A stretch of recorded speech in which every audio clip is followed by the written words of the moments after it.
everybody. Thank you for stopping by on this Monday evening, Monday afternoon, Monday, whatever.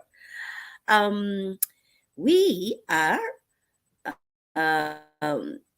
gonna talk about. Don't tell me it's not uploading. Okay, I'm trying to put out some receipts over here, um, because Love and Marriage DC was just too much going on, you guys. Between Jamie and little Jamie, I was like, where is my drink? I cannot take it anymore. Anymore. You know what I'm saying? Then of course people had so much to say, okay, as viewers, all right, me included. I was like, first of all, that's your dad who pays everything for you, everything. Don't fold those hands, like you're ready to fight. You know you cannot fight your dad. ah, and then Arena, she's there caught in the middle again, and her concern is, Rena's concern is, these little kids, no, these kids, not little, but these kids over here will be, will when they feel like nobody cares about them and nobody like them or something, they can harm themselves. And I'm like, my gosh, these kids of nowadays are so spoiled, so spoiled. Growing up, nobody care. Listen, nobody even what? Oh, you wanna go harm yourself? Do you want me to help you in that process? My parents would be like this.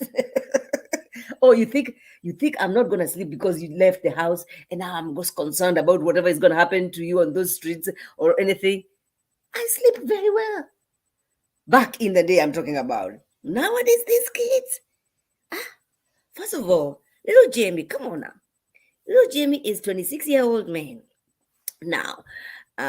Still trying to figure out, like, because he put out tweets, and the dad put them out on IG. And let's read. Oh, no, that wasn't the first one. Let's see which one was the first one. If I don't get the first one, we're gonna have to get. Wait, we need to get the first one just so people can understand what I'm saying, because he is trying to give an explanation. Okay, um, let's see. How many do I have there? One, two. I have that one. I have that one. I believe I have that one. About this one. Do I have this one? Guys, just bear with me, because we want to see exactly. Okay, the work raised me. But I didn't bet you this. I think this is it. I think this is where he started. He said, "This is little Jimmy." He says, freaking name, whatever. I don't have kids, but I try to relate by thinking if I had a son who was just like me, I would be hard as his on his as too. I was headed for destruction multiple times. You're only getting a glimpse of my 26 years living. You don't have a clue now, little Jimmy, don't do that to us, because if you appreciate the way your dad is trying, if you're appreciating your dad's efforts, and if you really appreciate what they have been doing for you for the last 26 years, I would expect by now you've learned your ways, and now you're figuring out life, and now that like, you have your thing going on. You have your thing on. You have to remember, wasn't this film just last year? The show was filmed last year, so I'm trying to figure out, at this point, has he figured out life? Little Jimmy figured out life by now. Uh-huh. You know what I'm saying? Okay, he continues. But I'm in a much better space now. No. That is not there. Me was living, growing up, it did rub me. No. Let's see. I was raised by a two-parent household with loving and caring parents who were in fact in my life since day one, and that is important. And they have always been, even right now, um, they're still in your life. I should have stayed connected with the friends who were doing good, went to school, played sports, etc. That That's on my only regret. So he's trying to explain, how he decided he never took school seriously. He thought that it was lame, and for the kids who are going to school on time and doing their homework and all that, they work. He says they work they're in class on time, which we considered lame. Okay, and they are the ones now who have IT jobs. They're running companies. Mhm. I am glad that he's learning these things now, because 26 is still young. He can still turn his life around. I hope when the next season comes that we're gonna see a different Jimmy, because this is so sad, because I had life fucked up. I'm wise and intelligent enough now. Keep rooting for me. I hope so. I hope so. We are rooting for you. We want to see better. I want to see this better. Okay, that's we read that. Uh so he's saying that growing up, it did rub him in that direction to want to be a rebel, and I think you're still a rebel up to now. Everyone around me was sagging their pants, cutting school, getting high, just being, and it seemed like the cool, long story short, I was influenced by the look of being bad. Okay, so now he's acknowledging his mistakes, right? He says, but now I'm in a much better space now. So I want to know if he's still working, or if he's paying for that car now that he's in a better space. Okay, I wasn't. I was not no real bad child. I was always in a better situation than my peers. A lot of kids growing around me were not wearing new J's every week, every day week. I don't know. New force face every winter. Okay. Parents are coming to school meetings and on and on and on. Your parents, you are wearing new clothes every week. Come on, Jimmy. Jimmy, why would you do this to this kid? You know what I mean? Super spoiled. Super, super spoiled. Ah, but listen, that got me. That got me, like, you can see how Arena is caught in between, because she she's she seems concerned. She doesn't want. Okay, of course, everybody's gonna be drained by this arguing back and forth. But the thing, I think he knows how to twist his mom. He does. He knows how to do, those little. He say, oh, when he knows when he does something and he cuts people off the family, he's hurting them. That's a way of hurting them, right? So he knows what he's doing. We are just reviewing. We are not saying that he hasn't changed. We don't know that yet. We are reviewing the show that we saw yesterday, not Saturday. That's the show we are reviewing. So don't take it personal, little Jimmy. We're just reviewing what we saw on that Saturday, and what we saw was like you're about to fight your dad, the one who pays bills for you, the one who's paying the car that you're driving, the insurance. Listen, I'll take that car first of all. The next day, I take that. Not the next day. When I get home, I take that car. I take the keys. Oh, so you want to be a man? So you know how to fight. Okay, okay, go, and you're not gonna stay in this house again. I'm telling you, there are things that I'm not condoning. There are things that I'm not gonna allow. Absolutely not, Jimmy. Come on now. But anywho, then we see Joy being very mad.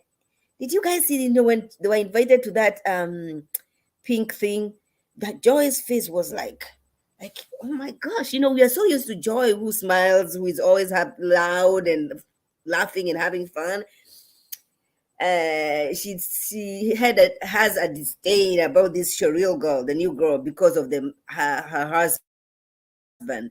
Apparently, they were in the music. Is that what it's called? And I think there were some decisions that he made that affected Joy and everybody else in the group, jeopardizing their financial situation. All right. And so I think Joy has refused to forgive. Joy, you can extend grace. Now look at you now. You're in love and marriage. You see, you don't need him. You guys are on the same platform. But what got me is like when she said that because the husband did this, anything associated with him, she's not gonna stand for it. I was like, Was the wife, were they together while this was happening? Because if she got married after all this happened, then I don't know why Joy is holding grudge against the Cheryl girl. Because I think she should have that discussion with the dude, with the husband, not Cheryl. Am I pronouncing her name right? Because I like her. I like her very much. She's saying my husband is not gonna do these tracks, and she was just there with Winter at the studio, and she was like going down and like like she liked the song. But we can see she's gonna be a shit starter. I think so. I think so. I think so. Well, then we see Ashley talk about her book. Her book is coming out, and she's concerned because of the stories of the things that she's written about mom and how she was raised. I think she shouldn't be concerned. I mean, the book is gonna be out anyway. That's her story to tell, and I think mom should be understanding. This is Ashley's story to tell, and mom should be proud of this girl who was. I was like, she failed this girl at age 16. But look at her now. She's doing amazing. She's a great mom. She's a business lady. Mom should be proud. Then we see them. When that tattoo guy came, I thought that they're going to do such a big or nice tattoos and all. That little tiny thing on your fingers. Ashley and your friend. Jesus. I was like, what is it? How much do you... The guy had arranged everywhere like a huge space only to be tattooed on the finger. Just little tiny thing on the finger. And then, I was watching Winter last night, I think. Yeah, she was doing a live. And she kind of was insinuating that she's dating somebody from Ready to Love. Like she's dating somebody from Ready to Love. So, and I think people already know. I don't know who is Winter dating because I'm interested. Oh, can we talk about her meeting Arena and then sharing that info about Jason? And her claiming that it's somebody is an inner circle. If it's inner circle, so Winter, who sent this DM to you? I think you should have come saying, just like Cheryl was telling you, when you go to Arena, because this is not the first time you're bringing rumors to her. When you go to her, you should be like, you know what?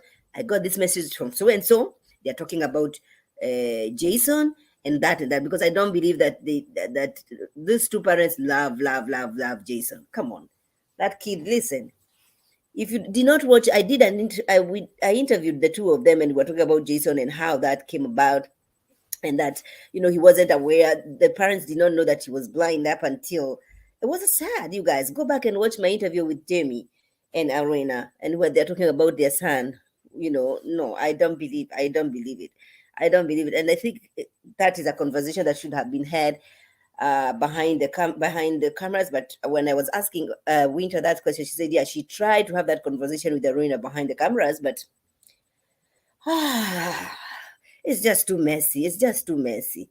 Joy is not, she felt like she was ganged up by that question about, who are you where are you going to talk to people, to single moms? You're not a mom. Same question I had, Joy. I'm sorry. That's the same question I had. That's the same concern. You're not a mom. You're not a single mom. So, you different. No. And that was the same question that Ashley was asking and Ashley's friend. Anywho, it's going to be interesting the next episode. There are gonna be fights and fireworks next episode. We just don't want to see Jimmy and the son fight again. You know what I'm saying? But you guys, that's a quick review of Love and Marriage DC. Don't forget to subscribe, like, share. If you are here for the first time, go ahead, subscribe, like, share, you guys. And I'll see you guys in my next review. Bye, everybody.